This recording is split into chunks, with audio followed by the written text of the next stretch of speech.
الله من الشيطان الرجيم بسم الله الرحمن الرحيم يا أيها الذين آمنوا قوا أنفسكم وأهليكم نارا وقودها الناس والحجارة عليها ملائكة غلاظ شداد لا يعصون الله ما أمرهم ويفعلون ما يؤمرون۔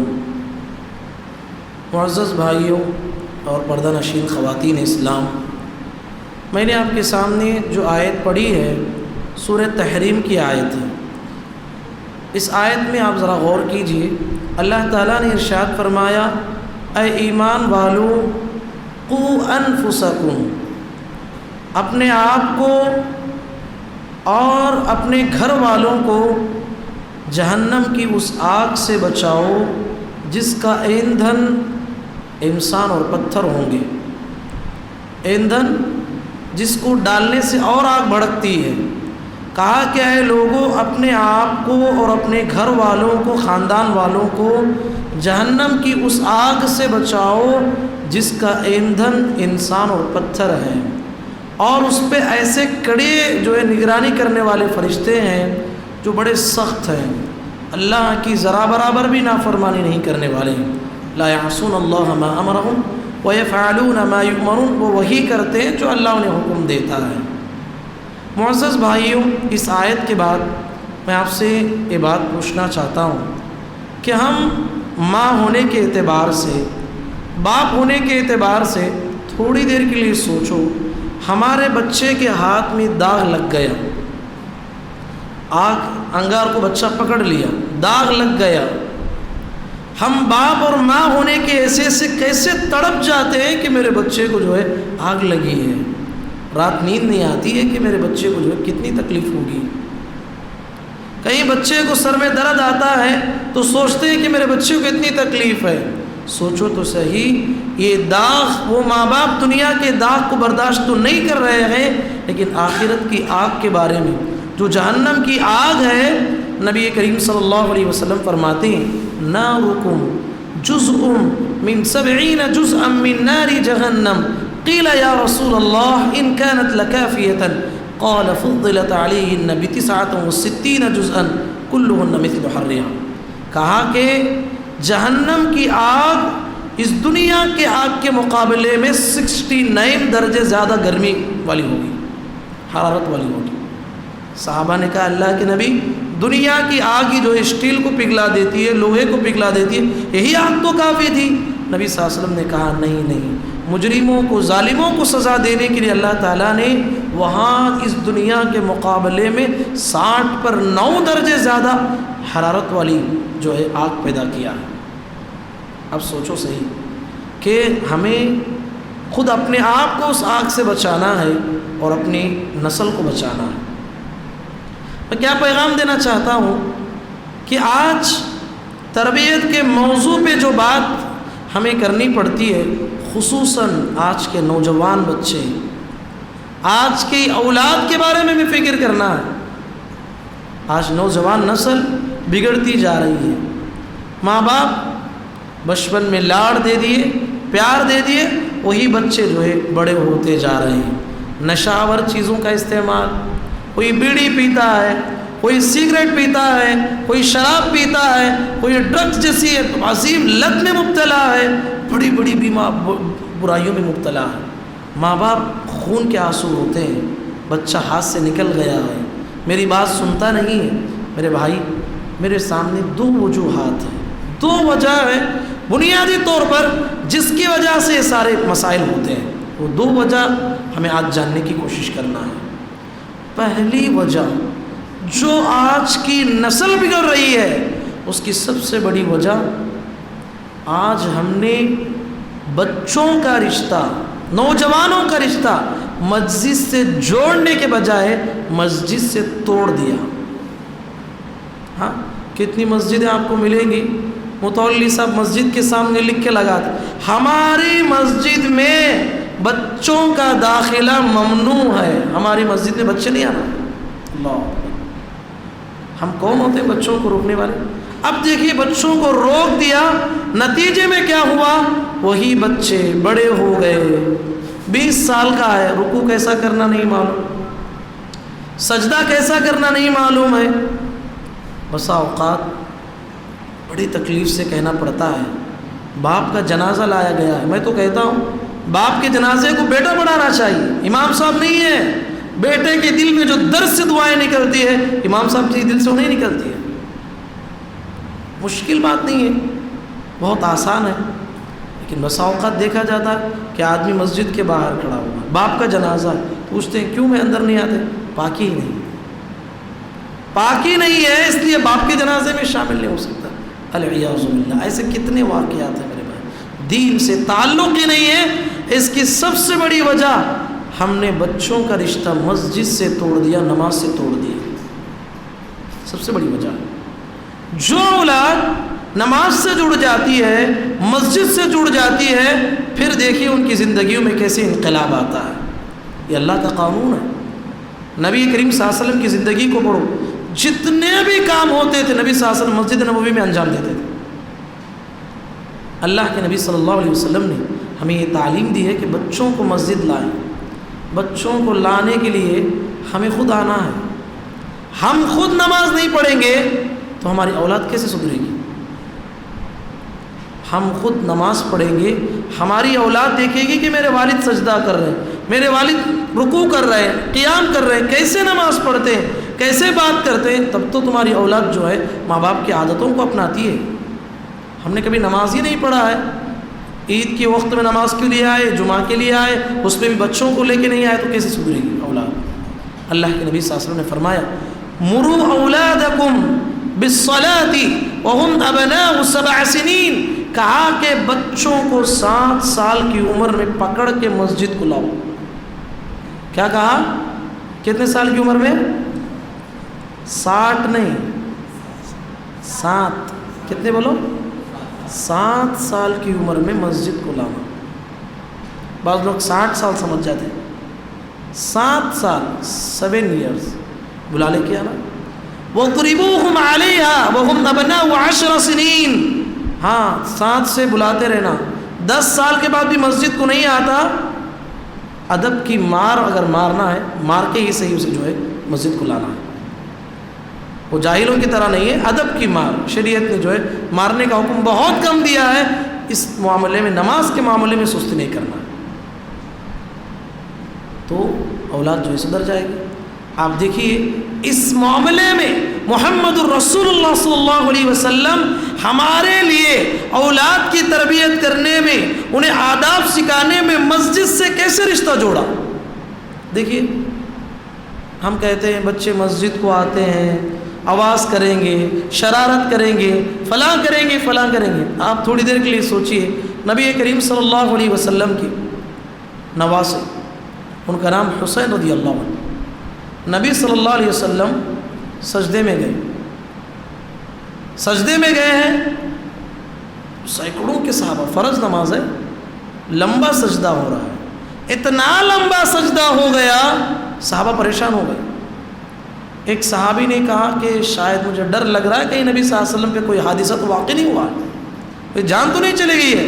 اتنا لمبا سجدہ آپ نے کبھی فرض نماز میں کیا نہیں. سجدے کی حالت میں اٹھ کے دیکھا، کیا دیکھتے ہیں؟ نبی صلی اللہ علیہ وسلم کی پیٹھ پر آپ کا نواسہ بیٹھا ہوا ہے.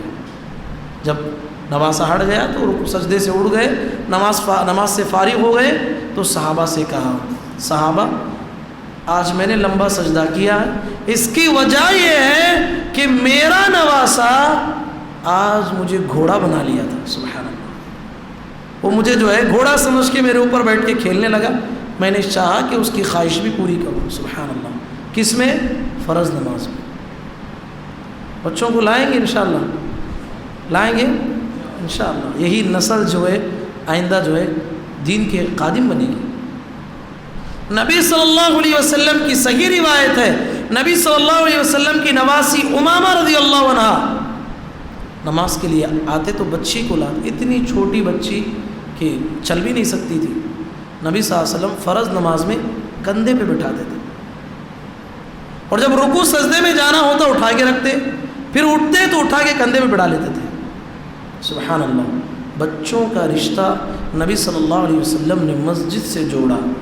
تو سبحان اللہ کیسے کیسے صحابہ پیدا ہو گئے پیارے نبی صلی اللہ علیہ وسلم کی تربیت کے نتیجے میں. سبحان اللہ. آپ آگے پڑھیں گے، آگے سنیں گے کہ کیسے معصوم سے بچوں کے اندر آداب آئے، اخلاق آئے، طور آیا، طریقہ آیا. کیسے آپ غور کر سکتے ہیں؟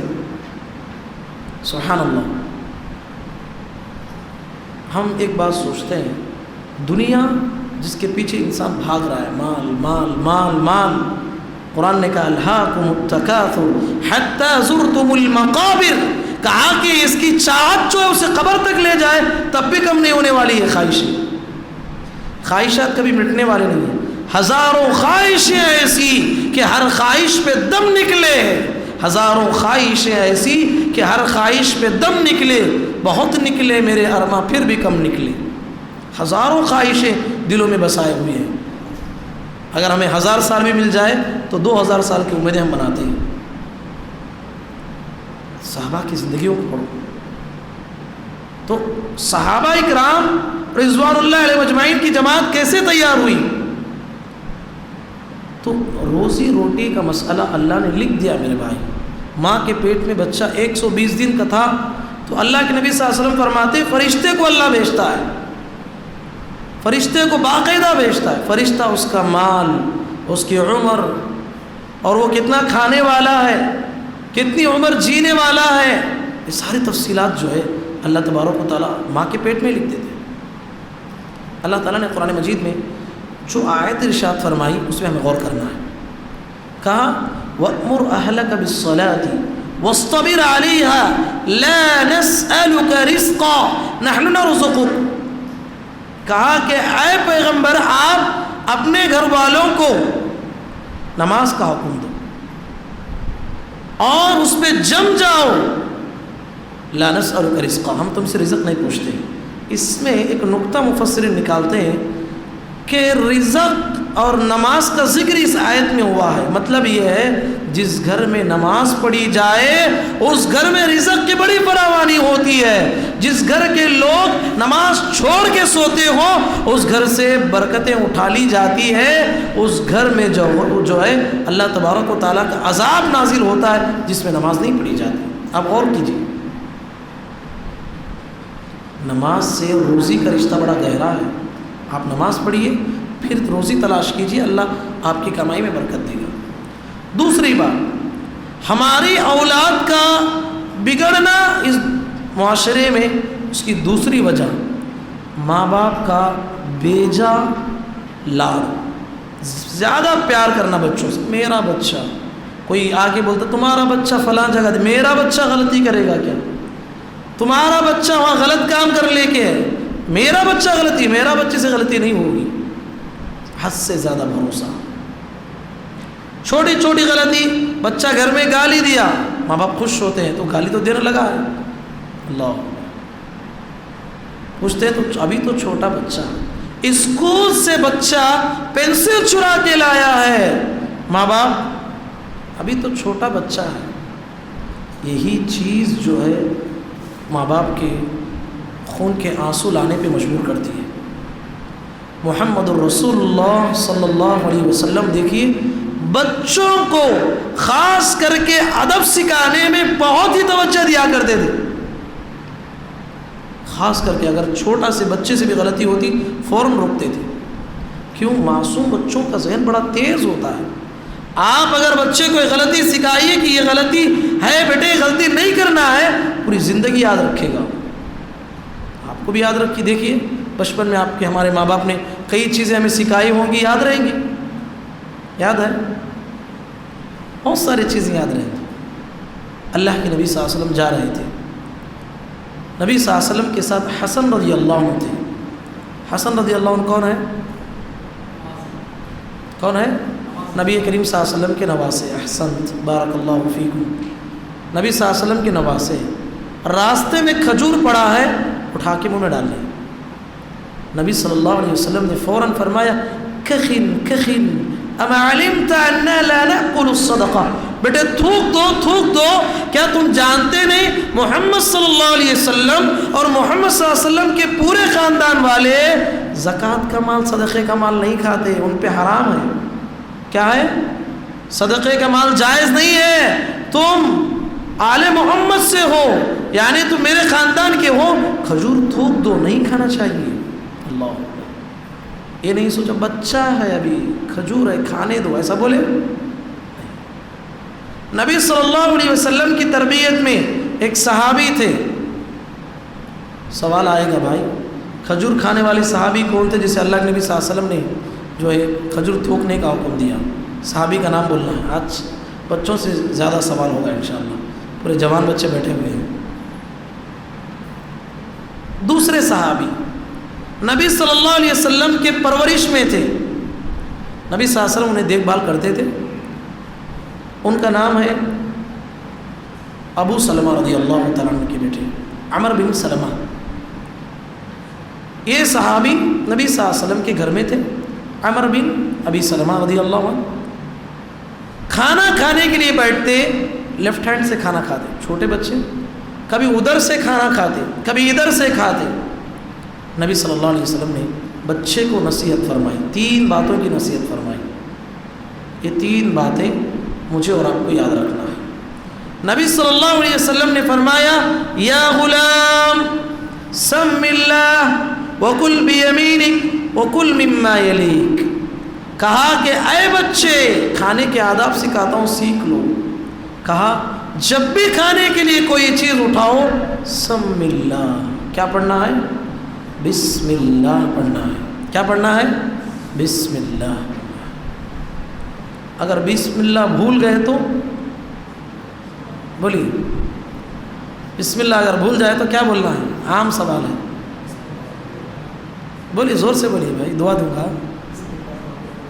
احسنت، بارک اللہ فیکم. اگر کوئی چیز کھا لی، آدھے کھانے کے بعد یاد آیا کہ میں بسم اللہ نہیں پڑھا، تو آپ کو کیا پڑھنا ہے؟ بسم اللہ اولہ وآخرہ، یا بسم اللہ فی اولہ وآخرہ. 2 بھی روایتیں. یہ پڑھیں گے تو جو ہے شیطان آپ کے کھانے سے بھاگ جائے گا.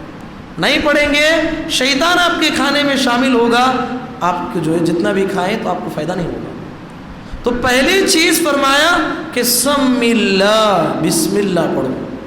وکل بیمینک، کیا بھی کھاؤ کیا بھی پیو تو کس ہاتھ سے کھانا؟ سیدھے ہاتھ سے. آج بہت سارے لوگ جو ہے لیفٹ ہینڈ سے کھانے کو بڑا کلچر سمجھتے ہیں اور اس سے چائے پیتے ہیں، حالانکہ انہیں معلوم ہونا چاہیے یہ ہاتھ سے ہم گندگی صاف کرتے ہیں.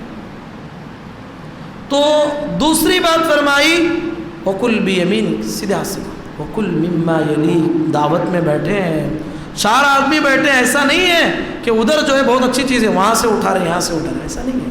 آپ کے سامنے جو رکھا ہے وہ کھائیں. اس زمانے میں بڑی پلیٹ میں 4 آدمی بیٹھ کے کھاتے تھے اور آج بھی کھاتے ہیں. آپ کی جانب جو کھانا ہے وہ کھانا ہے. بازو والے کے کھانے کو جو ہے دیکھنا، اس کے کھانے کو اٹھانا، یہ صحیح نہیں ہے. تو 3 نصیحتیں فرمائی.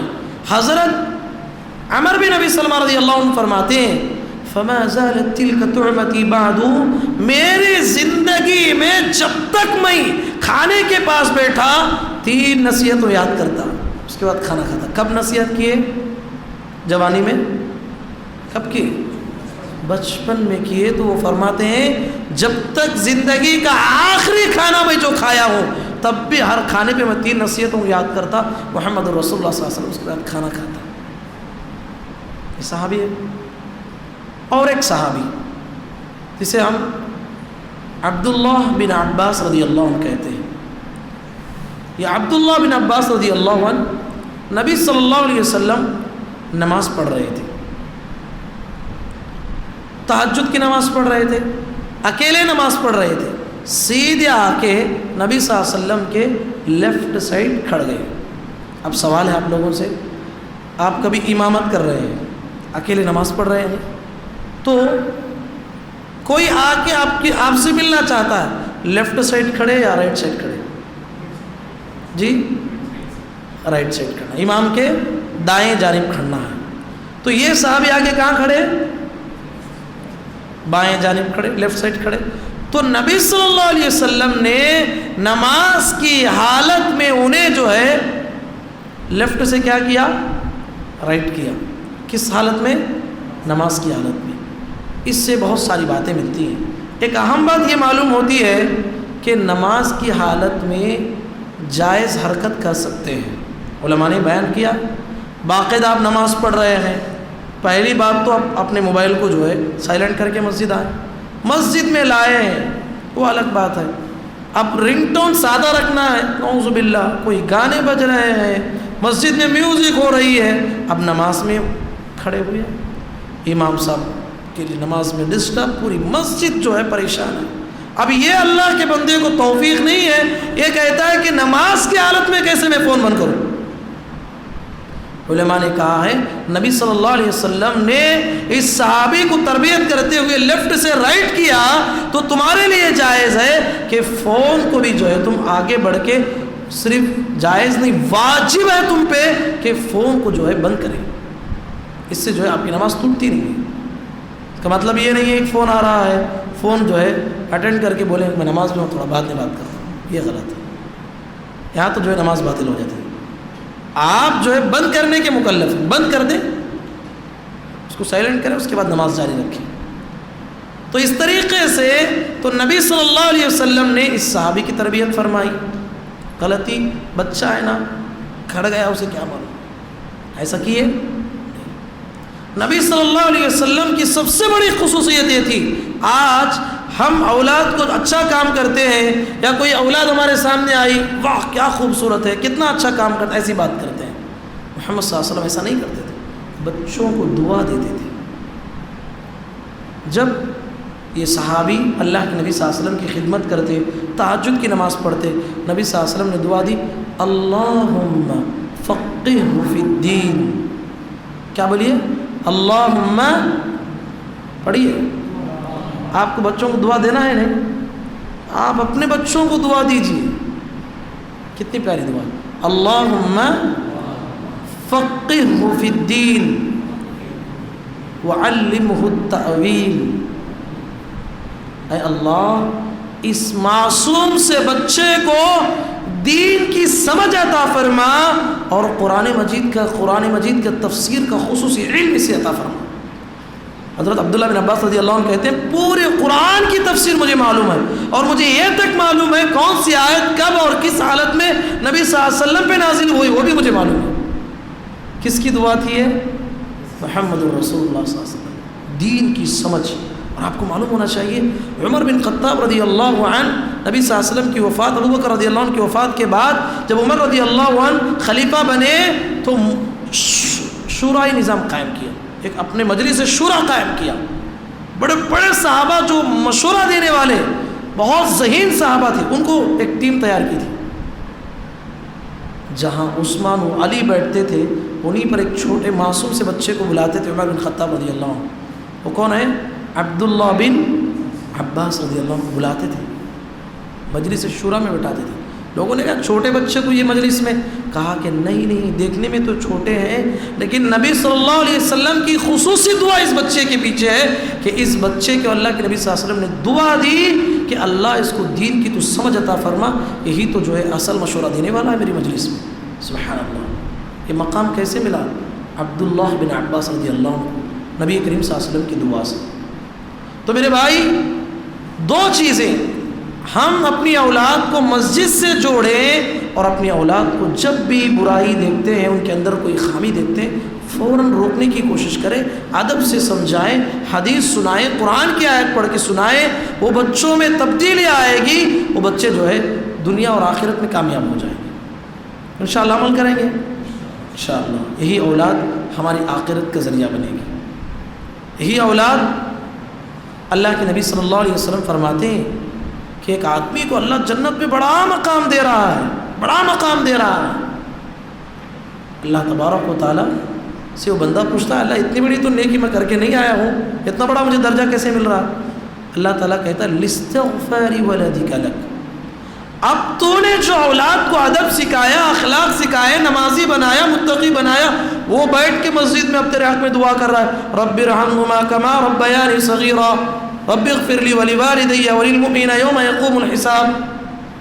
تیرے بچے کی دعا جنت میں درجے بڑھاتی ہے۔ اللہ انشاءاللہ اپنی اولاد کی تربیت کریں گے انشاءاللہ۔ اپنے معصوم سے بچوں کو اسلامی طریقے کے مطابق انشاءاللہ ان کی تربیت کرے، یہی ہماری دنیا اور آخرت بنانے والے ہیں۔ اللہ تعالیٰ سے دعا ہے اللہ تعالیٰ کہنے والے اور سننے والوں کو، پروردگار ہم تمام کو خود آداب سیکھنے کی توفیق نصیب فرما، پروردگار ہمیں اپنے اولاد کی صحیح تربیت کرنے کی توفیق نصیب فرما۔ اللہم آمین، وآخر دعوانا ان الحمد للہ رب العالمین۔